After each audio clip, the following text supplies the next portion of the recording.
awal film, kita diperlihatkan sakaratul maut seorang veteran bernama Max, bahkan dia masih mengingat masa-masa kelam saat masih aktif menjadi seorang tentara Amerika di Perang Dunia Kedua. Lalu tiba-tiba saat Max sadar, dia melihat sosok makhluk menyeramkan yang berusaha menghabisi dirinya. Dan keesokan harinya terlihat di sebuah panti jompo elit seorang dokter dan perawat bernama Plain membawa jasad Meg untuk segera dikuburkan karena kakek veteran ini tadi malam meninggal disebabkan serangan jantung. Lalu manajer panti menyuruh seorang perawat baru bernama April segera berganti pakaian karena dia harus membantu teman-temannya yang lain untuk membereskan barang-barang milik Max yang akan segera diserahkan ke panti jompo lain yang membutuhkannya karena Max sudah tidak memiliki satupun keluarga. Setelah itu April bertemu dengan perawat bernama Ryan. Dia merasa sangat sedih atas meninggalnya Max karena kakek tua itu sudah dia anggap seperti ayahnya sendiri. Mendengar hal itu, April mengerti karena memang Ryan sudah lama bekerja di sini. Tak lama kemudian, Plain datang seperti biasa. Pria ini berlagak sok keren, bahkan saat April menemukan barang berharga milik Max, dia tidak sabar untuk membukanya. Dan saat dibuka, betapa kagetnya mereka karena ternyata isi dari kotak ini adalah sebuah boneka menyeramkan. Lalu April dipanggil ke kantor pemilik panti untuk mendapatkan arahan karena dia perawat baru di sini. Setelah itu, Dr. Ledman menyuruh seorang perawat bernama Jennifer membawa April untuk berkenalan dengan para lansia yang berada di sini. April pun tidak menyangka karena ternyata orang-orang yang dititipkan di sini adalah para veteran dan konglomerat yang sudah berusia lanjut dan keluarganya tidak mau merawat mereka sehingga mereka dititipkan di panti jompo ini. Lalu Jennifer mengajak April bertemu dengan seorang kakek tua konglomerat bernama Rufus Coleman. Walaupun usianya sudah tidak muda lagi, kakek-kakek ini masih sehat bugar. Bahkan dia mengatakan kepada April, dia sering ngaceng jika melihat seorang gadis cantik seperti April karena memang tujuan dia tinggal di sini untuk menghabiskan harta yang dia bawa tanpa diketahui oleh anak-anaknya. Setelah itu, mereka menemui Nyonya Belmont yang ketakutan karena ada boneka seram di dalam kamarnya. Jennifer pun membawa boneka itu untuk dibuang. Lalu di sore harinya terlihat semua orang yang tinggal di sini termasuk pemilik panti dan Bu Manajer berkumpul di ruangan tengah untuk mendoakan Max yang baru saja meninggal karena kakek-kakek veteran itu sudah lama bersama mereka. Bahkan mereka merasa sedih atas meninggalnya Max. Dan setelah acara selesai, Jennifer merasa kesal kepada Plain karena dia selalu membawa boneka menyeramkan itu, padahal tadi sudah dibuang ke tong sampah.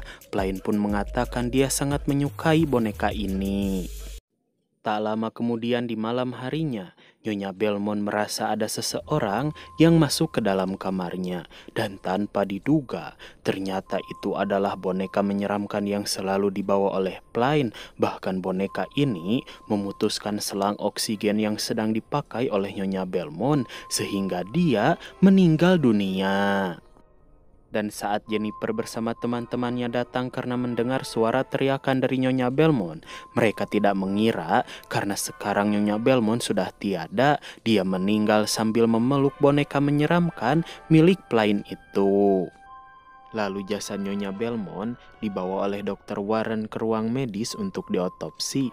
Namun saat membuka kantung jenazah, tanpa diduga, kaki Dr. Warren ditebas oleh boneka jahanam itu dari belakang yang membuat dia lemah tak berdaya. Si boneka pun memanfaatkan kesempatan ini untuk memutilasi tubuh Dr. Warren.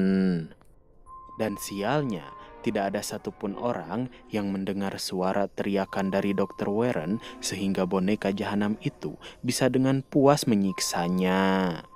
Keesokan harinya terlihat keponakan Nyonya Belmont datang ke sini untuk melihat jenazah bibinya yang sudah meninggal. Lalu dia disuruh oleh pihak panti pergi ke ruang medis karena mayatnya masih berada di sana dan belum dikuburkan.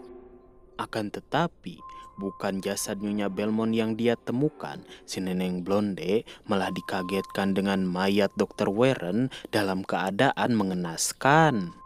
Singkat waktu di malam harinya Jennifer menyuruh April pergi ke kamar Rupus sedangkan dia akan memeriksa kamar-kamar lainnya.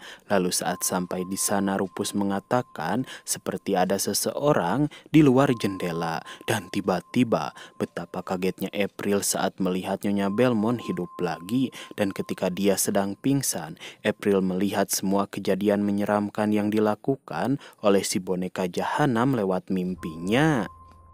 Setelah April sadar, semua orang bertanya apa yang terjadi kepada dia saat di kamar Rupus. April menjawab dia melihat Nyonya Belmont hidup lagi. Mendengar hal itu tentu saja teman-temannya tidak percaya. Namun Bu Manajer mengatakan tadi pagi Dr. Warren meninggal karena dimutilasi oleh seseorang dan mayat Nyonya Belmont hilang entah kemana.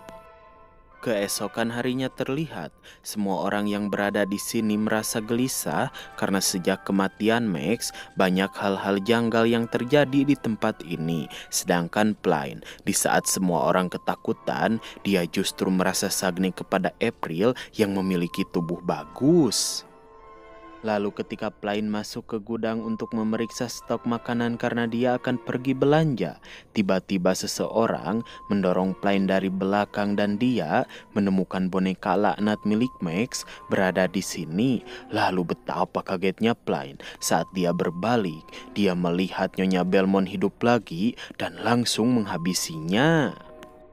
Sementara April bersama Ryan, seperti biasa mereka membereskan ruangan, lalu April bertanya apakah mungkin jika Plane yang mencabut selang oksigen Nyonya Belmont yang menyebabkan wanita tua itu meninggal.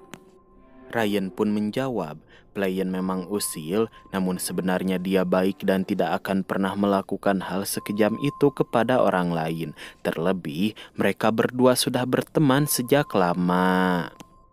Singkat waktu di malam harinya, terlihat Jennifer memasuki kamar Rupus. Dia memberikan obat kuat kepada si kakek karena Rupus mengajaknya adu gabrut dengan imbalan $500 yang langsung diberikan kepada Jennifer. Jennifer pun mengatakan obat ini akan bereaksi setelah 30 menit dan dia akan kembali ke sini untuk adu gabrut bersamanya. Sedangkan di ruang kantor, Bu Manajer mendengar sesuatu yang bergerak di ruangan bawah tanah. Merasa penasaran, dia pergi ke sana untuk memeriksanya karena takut ada sesuatu yang terjadi di sana. Namun tiba-tiba, betapa kagetnya Bu Manajer karena dia terus mendengar suara-suara aneh dan ditarik oleh sesuatu. Tak lama kemudian, Ryan dan April terkejut saat menemukan Plane yang sekarat di dalam bagasi mobil. Sementara Jennifer, dia kembali ke kamar Rupus untuk mengajak kakek tua mesum ini adu gabrut. Akan tetapi, betapa kagetnya Jennifer ketika melihat titik Rupus dipotong oleh boneka menyeramkan itu dan dia pun langsung dihabisi. Setelah menggagalkan aksi perjinahan, boneka menyeramkan ini menghabisi satu persatu orang-orang yang tinggal di panti jompo. Dan saat si ibu manajer memasuki ruangan Dr. Letman, dia kaget saat melihat atasannya sudah meninggal dalam keadaan mengenaskan. Begitupun dengan dirinya. Lalu ketika April bersama Ryan masuk ke dalam panti, betapa kagetnya mereka berdua saat melihat semua orang meninggal dan Dr. Letman yang tubuhnya sudah tersayat-sayat tanpa kulit masih bisa berjalan dan menyerang Ryan karena dikendalikan oleh boneka menyeramkan itu. Melihat temannya kewalahan, April menempelkan alat pemicu jantung ke arah Dr. Letman yang membuat dia terjatuh. Namun saat Ryan ingin memeriksanya, kepala dia ditusuk oleh boneka menyeramkan itu yang keluar dari tubuh Dr. Letman. Dan sekarang hanya April yang masih hidup. Lalu si boneka kembali masuk ke dalam tubuh Dr. Letman untuk menghabisi April. Namun April mengatakan dia adalah cucu dari boneka menyeramkan ini. Mendengar hal itu, si boneka ingat jika dia dulu dikutuk oleh bosnya menjadi sebuah boneka untuk menjadi alat pertunjukan. Dan tujuan April datang ke sini bukan untuk bekerja melainkan untuk mencari kakeknya dan membantu dia membalaskan dendam kepada orang-orang yang jahat kepada keluarganya itu. Lalu film pun berakhir.